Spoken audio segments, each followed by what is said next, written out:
Muy buenos días, queridos hermanos. Una vez más aquí con ustedes compartiendo este pequeño mensaje. Seguimos con el estudio del libro de los Hechos de los Apóstoles.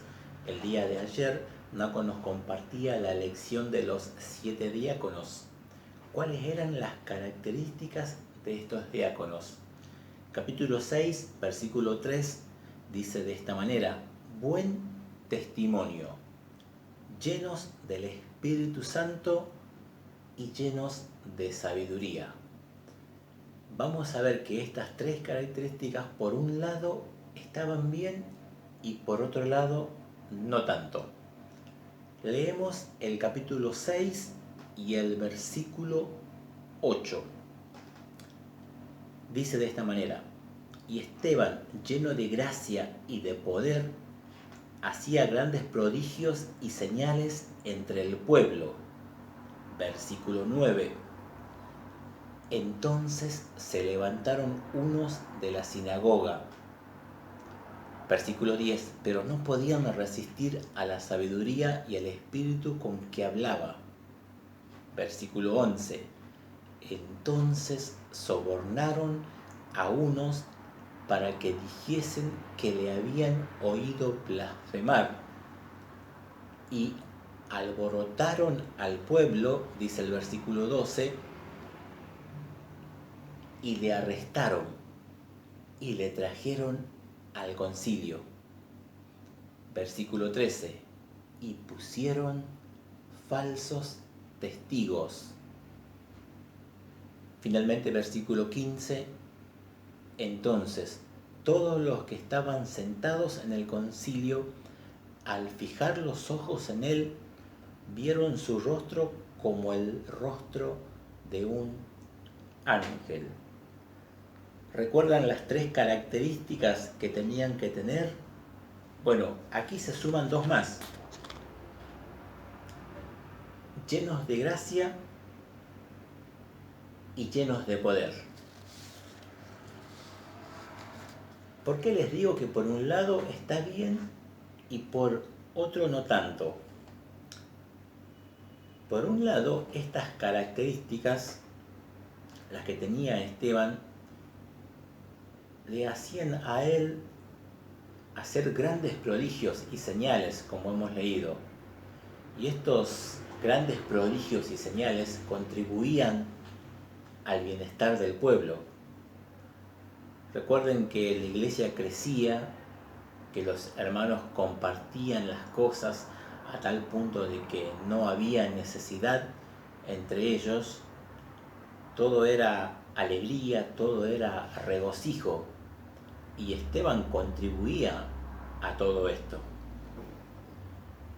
Pero por otro lado, los principales sacerdotes, los escribas, los ancianos del pueblo no estaban tan de acuerdo con Esteban. Como que cada uno que se sumaba a la iglesia era uno menos de ellos. Y esto no le gustaba. Y esto no le gustaba a nuestro enemigo, que es el diablo.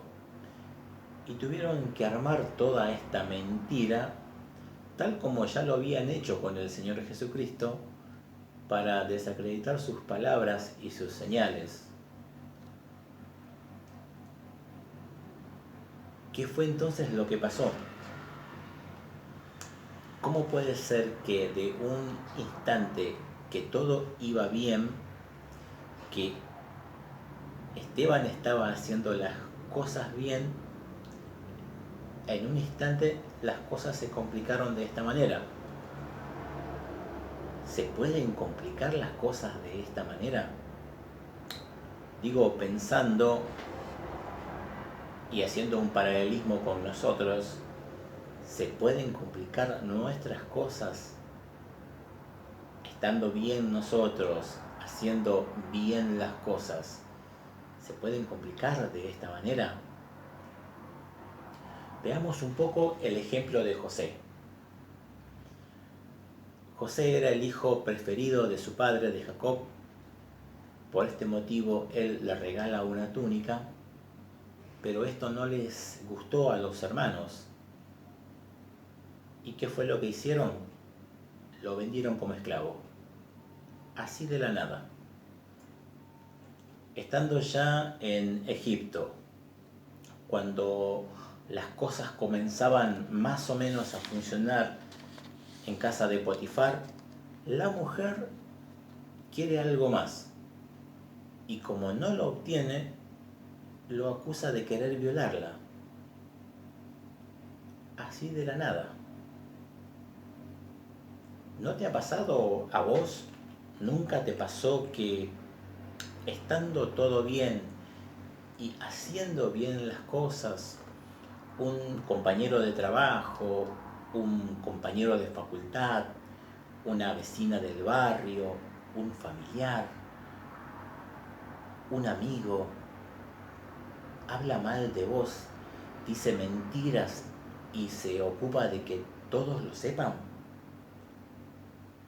A mí me pasó hace muy poco. Un compañero de trabajo se enojó conmigo porque nos quedamos unos minutos después de la hora porque estaba atendiendo a un cliente. Y aunque yo me disculpé por esos minutos, él no lo aceptó, sino que tomó esto para decir un montón de cosas. Barbaridades decía por el grupo de WhatsApp que teníamos en el trabajo. Yo no lo podía creer, no podía entender lo que estaba leyendo. Mis compañeros tampoco, que después al día siguiente les pregunté. Pero mi gerente mandó un audio y le dijo: basta, no podés hablar así de un compañero de trabajo. No es la forma que tenés que dirigirte a él. No es el medio tampoco para dirigirte de esta manera. Te estás equivocando con él.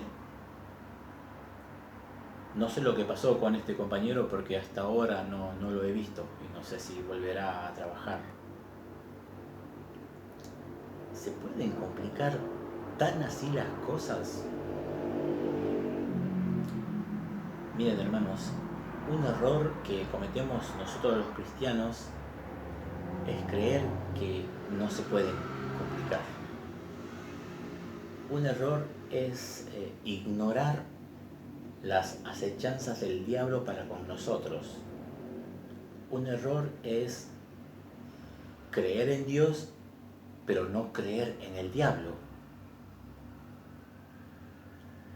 Y si el diablo pudo contaminar el corazón de uno de los discípulos de nuestro Señor, y si el diablo pudo tramar la muerte de nuestro Señor Jesucristo, y si el diablo pudo tramar el arresto de Esteban, ¿qué nos queda para nosotros?